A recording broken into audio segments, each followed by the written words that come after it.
যারা মূল ধরে আমার জীবনে সেই পথ চলা শুরু।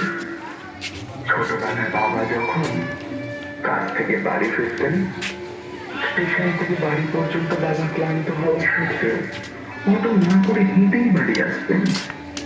কারণ সেই পয়সা বাঁচিয়ে বাবা আমার জন্য চকলেট নিয়ে আসতেন। আর তা পেয়ে আমি খুশিতে মাতোয়ারা হয়ে উঠতাম। মনে আছে, মনে আছে আমার সেই দিনগুলো। পুজোতে আমাকে নতুন জামা, প্যান্ট, জুতো কিনে দিতে গিয়ে, মাকে মাকে নতুন শাড়ি কিনে দিতে গিয়ে, কিন্তু কিন্তু যেদিন ঘুরতে বের হতাম, সবাই নতুন জামা কাপড় পরলেও আমার পরনে থাকতো সেই পুরনো জামা আর সেই জুতো। ঘুরতে যাওয়ার সময় আমাদেরকে আমাদের পছন্দের খাবারগুলো কিনে দিতে,